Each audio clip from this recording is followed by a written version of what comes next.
판매자 시선으로 세상을 바라보는 꿈꾸는 이 팀장입니다. 이번 영상에서는요, 규모냐 내실이냐 SSG.com의 딜레마란 주제로 한번 말씀드려 보려고 합니다. 여러분들 SSG.com, 즉 쓱닷컴에 대해서 좀 알고 계신가요? 이 쓱닷컴은요, 이마트의 이마트몰, 그리고 신세계백화점의 신세계백화점몰을 합친 플랫폼이라고 보시면 될 것 같습니다. 예전에는요, 이마트가 따로 이마트몰을 운영했어요. 그리고 신세계백화점이 백화점몰을 또 따로 운영했단 말이죠. 그런데 어떻게 보면 같은 계열사인데 좀 비효율적이잖아요. 그래서 그것들을 합친 거, 역량을 하나로 모으자라고 해서 탄생한 게 쓱닷컴입니다. 이 쓱닷컴에 들어가 보면요, 이마트몰에도 들어갈 수가 있고 여기 신세계백화점몰에도 들어갈 수가 있습니다. 신세계몰이라든지 아니면 트레이더스몰, 뭐 이런 곳에 이마트 계열사들 혹은 신세계백화점 계열사들의 어떤 온라인몰에 다 들어갈 수가 있죠. 그리고 여기는 특이하게 배송이 4가지 형태가 있는데, 쓱배송이 있고 새벽 배송이 있고 원데이 배송이 있고 트레이더스 쓱배송이 있어요. 조금 너저분한 느낌이 나죠. 이 쓱배송 같은 경우는 본인이 원하는 시간대에 받을 수 있다는 장점이 있고, 새벽 배송은 우리가 쿠팡에서 흔히 봤던 것처럼 새벽에 받는 배송, 원데이 배송은 좀 하루 지나고 받는 그런 배송인 거겠죠. 그런데 조금 제가 그냥 개인적으로 생각했을 때는 그냥 요 홈페이지 요 배송이 4개나 이렇게 놓여 있는 게 썩 좋은 선택은 아니다라는 생각이 듭니다. 그냥 쿠팡처럼 빠른 배송, 로켓 배송 딱 하나 이렇게 해서 이렇게 일원화해서 가는 게 훨씬 소비자들이 느끼기에 여기도 빠른 배송을 하는구나 이렇게 생각할 수 있지 않을까 개인적인 생각은 좀 있습니다만, 어쨌든 쓱닷컴 같은 경우는 이렇게 배송 형태를 4가지로 나눠서 하고 있습니다. 이 쓱닷컴은요, 어떻게 지분율이 구성되어 있냐면 이마트와 신세계 처음에 65대 30으로 나눠져 있었어요. 이마트 계열이 있고 신세계 백화점 계열이 이제 따로 있잖아요. 근데 여기 2개를 합친 거죠. 그리고 SSG.com을 만든 겁니다. 그리고 나서 이 SSG.com이 1조 원을 투자를 받습니다. 1조 원을 투자를 받아서 그 투자한 투자사에게 지분이 약 30%가 가고요. 나머지 70%를 이제 이마트와 신세계가 가지고 있는 그런 형태가 된 거죠. 자, 쓱닷컴. 그럼 그동안의 실적은 어땠을까요? 우리는 항상 지마켓의 실적에 관심을 가져왔는데, 쓱닷컴에 대해서는 얼마 안 되겠지라고 생각을 해왔었던 게 사실이에요. 거래액이나 매출이나. 쓱닷컴의 4개년도 실적을 갖고 왔는데요, 2020년도부터 작년 2023년도까지입니다. 매출액은요, 2020년도에 약 1조 3천억 원 정도로 시작을 해서 점점 올라가요. 2020년도까지 계속 10%, 15%의 어떤 성장률을 보여줍니다. 그러다가 작년 2023년도의 실적은 이제 예상치긴 하지만 매출이 꺾이는 걸로 나옵니다. 자, 영업이익은 어땠을까요? 2022년도에도 영업 적자를 보고 있었어요. 약 470억 정도의 적자였는데 이 적자폭이 점점 커집니다. 2021년도에 1000억이 넘게 적자폭이 커져요. 그리고 2022년에는 1112억 정도의 적자를 봅니다. 그런데 2023년에는 이제 규모 내실 좀 다졌는지 매출은 줄어들었지만 영업 적자도 300억 정도, 200~300억 정도 줄어드는 효과를 봅니다. 그래서 여기 이것 때문에 제가 사실 쓱닷컴의 어떤 딜레마라고 말씀드렸던 거예요. 쓱닷컴의 실적 추이, 분기별 실적을 쭉 보다 보면요, 2022년 3분기부터 거래액이 줄어들기 시작합니다. 2022년 3분기부터 거래액이 줄어든다는 건 이제 쿠팡과 경쟁을 하면서 막 규모의 경쟁을 하다가 규모를 키우는데 이제 집중하지 않고 좀 내실을 다지자. 우리 적자폭이 너무 커졌다라고 하면서 그 다졌던 시기가 2022년 3분기부터라는 거죠. 그러면서 그게 2023년 실적에는 고스란히 반영이 되죠. 매출이 줄었어요. 그런데 영업이익도 줄었죠. 그러니까 영업이익을 줄이기 위해서 내실을 다진 건데 매출도 같이 줄어버린 그런 효과가 있었습니다.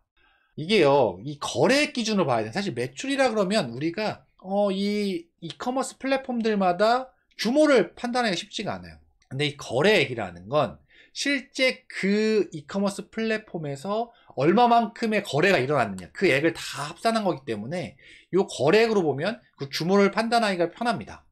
SSG.com은 2022년 기준 6조였습니다. 6조. 그리고 지마켓은 16조요. 그런데 양강인, 이커머스 양강인 네이버와 쿠팡은요, 네이버는 42조, 쿠팡은 44조입니다.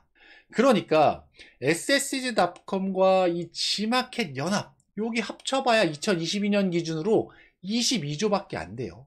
쿠팡의 딱 절반입니다. 50%. 그런데 작년인 2023년도에는 이 차이가 어떻게 됐을까요? 더 벌어졌겠죠. 쿠팡은 아직도 빠르게 성장하고 있고 쓱닷컴과 지마켓은 계속적으로 거꾸로 가고 있었으니까요. 여러분은 쓱닷컴 하면 어떤 사람이 떠오르시나요? 딱 한 명만 선택하라 그러면 아마 대부분 이분을 떠올리실 겁니다. 누구냐 하면 바로 정용진 부회장이죠. 용진이 형이요, 2024년 신년사에 정말 좋은 말을 했습니다. 자, 2024년은 도전의 해입니다. 한 클릭의 격차에 집중해야 합니다. 라고 신년사에서 얘기를 했어요. 이 한 클릭의 격차라는 건 온라인 하신 분들이라면 조금 무슨 말인지 이해가 바로 되실 겁니다. 이 한 클릭이라는 건 온라인 몰에서 클릭 소비자가 한 번 더함에 따라서 이탈률이 엄청나게 늘어나잖아요. 그러니까 이 클릭을 줄이는 쪽으로 가자는 겁니다. 효율적으로 가자는 의미겠죠. 용진이 형이 이 신년사에서 정말 이렇게 멋진 얘기를 했습니다. 직원들이 이 말이 와닿았을지 안 닿았을지는 모르겠어요. 그런데 판매자인 입장에서 봤을 때는 좀 안 와닿는 건 사실입니다. 왜냐하면 한 클릭의 격차, 이 말 너무 멋진 말인데 용진이 형이 그동안 해온 것들이 좀 있어서 그래요. 정영진 부회장이요, 이 신세계 위스키 사업 하려고 했다 이제 이거 접죠. 이게 작년 말 2023년 12월 말 기사입니다. 그런데 이 위스키 사업만 접는 게 아니라 접은 게 꽤 많아요. 우선은 분스랑 부츠, 이 정용진 부회장이 야심차게 올리브영과 우리가 헬스앤뷰티에서 겨뤄보겠다라고 해서 출시했던 건데, 분스는 2015년에 사업 철수하고요, 부츠도 2020년에 사업 철수를 합니다. 그리고 PK 피코크, 이거 그 PB 상품으로 유명하죠, 이마트. 근데 이거에 이 노브랜드처럼 아예 피코크 매장을 따로 낸 겁니다. 그런데 노브랜드 같이 성공을 거두진 못하고 실패하고 또 사업을 철수하죠. 그리고 일본의 돈키호테를 모델로 해가지고 한국의 삐에로 쇼핑을 만들었죠. 막 정신없고 정말 신제품, 신기한 것들 많은 어떤 그런 제품들을 만드는 그런 쇼핑몰이었는데, 제가 예전에 회사가 신논현에 있을 때 이 삐에로 쇼핑이 가까이 있어서 자주 갔었습니다. 그런데 정말 사람이 없었어요. 한산했어요. 저도 약간 일본의 돈키호테를 보면서 좀 갔었는데, 그런 걸 생각을 하면서 제품 구색은 여러 가지 있고 좀 따라하려고 한 것 같긴 했지만 뭔가 좀 한국 실정에 좀 안 맞는, 그래서 사람들, 소비자들이 찾지 않는 그런 매장이었거든요. 그런데 결국 이 삐에로 쇼핑도 2020년에 철수했습니다. 자, 그리고 용진이 형이 야, 내가 소주 제대로 한번 만들어 볼 거야 라고 하고 제주 소주를 인수해서 지금 언건 어떠냐? 2021년에 기업 청산을 하셨습니다. 네. 이게 말아먹은 게 너무 많으시죠? 이런 분이 좀 얘기를 하니까 이 판매자 입장에서는 좀 와닿진 않습니다. 물론, 이렇게 다 실패만 한 건 아닙니다. 노브랜드도 만들었고요. 또, 한국에 또, 이 스타벅스 갖고 왔고, 스타필드도 성공시켰고, 이런 것들도 있지만, 왜 성공한 거보다 이런 망한 사업들이 더 자꾸 눈에 띄는지 모르겠어요. 그래서, 이 클릭의 격차라는 이 신년사의 정용진 부회장의 말이 되게 와닿지는 않습니다. 판매자로서. 용진이 형이 그냥 그런 거 본인이 너무 많은 일 안 벌리면 좋겠는데 이런 생각이 좀 드는 거죠. 그런데 아직도 벌리고 있습니다. 이 와이너리를 3번째나 인수를 했어요. 이 와인을 만드는 곳을 인수를 한 건데 2022년 2월에요. 3천억, 진짜 엄청난 돈을 들여서 이 쉐이퍼 비냐드라는 와인 만드는 곳을 인수합니다. 근데 이거가 끝이냐? 아니요. 그 뒤에 460억 원 들여서 또 다른 비냐드를 하나 인수를 해요. 그리고 작년 6월 달에 또 하나의 비냐드를 인수합니다. 3번째예요.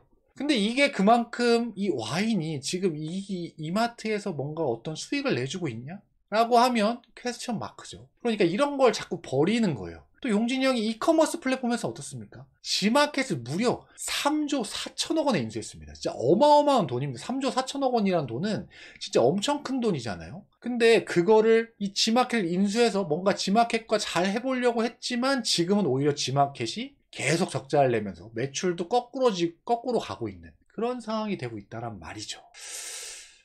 그래서 그 용진이 형의 어떤 그 한 클릭의 격차, 이 신년사 이 멋진 말이 좀 와닿지 않는 것 같습니다. 자, 어쨌든 이 정용진이 이끌고 있는 이 쓱닷컴은요, 제가 오늘 주제로도 말씀드렸지만 딜레마에 있습니다. 자, 규모를 키우면서 쿠팡, 네이버가 계속 경쟁으로 가느냐, 아니면 내실을 다지면서 적자폭을 줄이고 흑자 전환을 도전하느냐.